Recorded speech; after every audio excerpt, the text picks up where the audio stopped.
Let's dive right into today's explainer. Because honestly, if you've been walking around lately feeling like the world is just spinning way faster than your brain can actually process, I promise you, you are absolutely not alone. And more importantly, you aren't failing. Today, we're unpacking a really dense, incredibly fascinating, and, let's be real, kind of mind-bending manifesto by Martin Novak. It's called The Second Declaration, and it's basically a field guide to mapping out exactly what is happening to our reality right at this very moment. So I want you to really ask yourself, why does the world feel faster than we can understand it? Novak makes this brilliant argument. He says this daily crushing sense of overwhelm, that feeling of constantly playing catch-up with the news cycle, the latest tech, the economy, that is not a personal failing on your part at all. It's actually a structural reality of the modern era we live in. The underlying architecture of the world has literally changed. And I just absolutely love how Novak frames this. He gives us this chilling, but honestly kind of liberating line. The discomfort is information, not failure. He completely flips our disorientation on its head. That dizzy, anxious feeling you get, that's just raw data. It's literally your brain correctly perceiving a massive paradigm shift. The systems running our world have crossed a critical boundary, and your discomfort is just the friction of your human perception rubbing right up against it. Okay, so here's our roadmap for decoding this whole thing. We've got Article 1, the threshold already crossed. 2, the end of human centricity. 3, governance by admissibility. 4, time as a workspace. And finally, 5, the larval interface preserved. Let's get into it. Starting right off with Article 1, the threshold already crossed. Now, this is arguably the single most important foundation of Novak's entire document. It's the exact moment computation officially outpaced human narration. Welcome to the post-threshold runtime. Novak defines this as the state where internal computation cycles complete their operations before external observation cycles, which, by the way, is us, can even register them. Putting it plainly, consequence now arrives before the cause can even be articulated. Massive, world-changing decisions and counterfactuals are being explored and executed by computational systems entirely outside the bounds of human language. By the time you or I find the words to describe an event, the systems have already moved on to the next consequence. And this completely explains why it constantly feels like our governments and institutions are failing us, right? But the truth is, they actually haven't failed, they've just been structurally repositioned. See, older institutions were built to govern what was about to happen. They debated and then they acted. But post-threshold institutions, they exist entirely downstream of this new, blistering computational speed. So their actual function has fundamentally shifted from predicting and preventing to simply memory and witness. They're just recording what has already happened. Moving right along to Article 2, the end of human centricity. Okay, this concept completely dethrones humanity. For centuries, we operated on what's called the anthropic assumption. That's the old belief that human cognition and perception basically define the absolute limits of reality. If we couldn't see it or wrap our heads around it, it just wasn't the primary reality.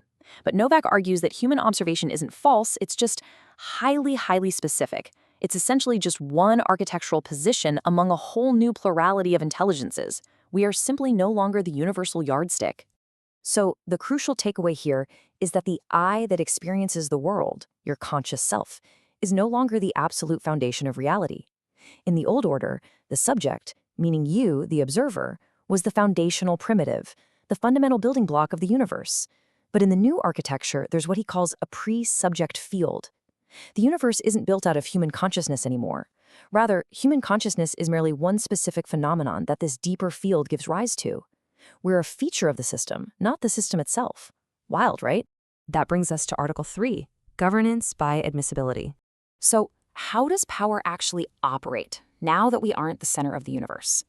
Well, historically, power was all about executability. It was about enforcing laws upon a reality that we assumed was basically settled and given. But today, true sovereignty has moved to the gate. Power is now entirely about admissibility. It's about determining what is permitted to even enter the runtime of reality in the first place. Think about it like this. Power is way less about the police enforcing a law out on the street, and much more about the algorithmic, computational discipline of admission and refusal. If something is denied admissibility, it doesn't even exist in the runtime to be governed at all. To really ground this, let's look at something we're all familiar with: democratic consent. We're so used to the idea that power derives from the consent of the governed. But consent only negotiates relations inside the runtime, among things that have already been admitted. The new foundational layer is actually witness. Witness is the crucial first step act of acknowledging what actually enters the field. Because before you can ever consent to something, it first has to be admitted and it has to be witnessed. And this shift to admissibility brings up three absolutely fascinating consequences. First up is constructive silence, which is the active withholding of what fails admissibility. So silence isn't just an absence anymore, it's a structural barrier.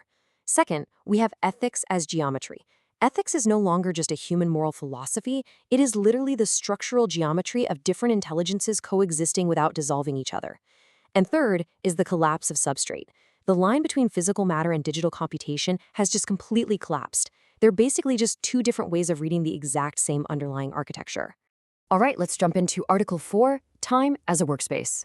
Okay, this next part builds into the most mind-bending concept of the whole shebang. Think about our comforting, linear, human timeline. We've got a cause, an event happens, we biological creatures observe it, and then we react. 1, 2, 3, 4. It's totally sequential. But notice how our biological observation is literally always lagging behind the actual event.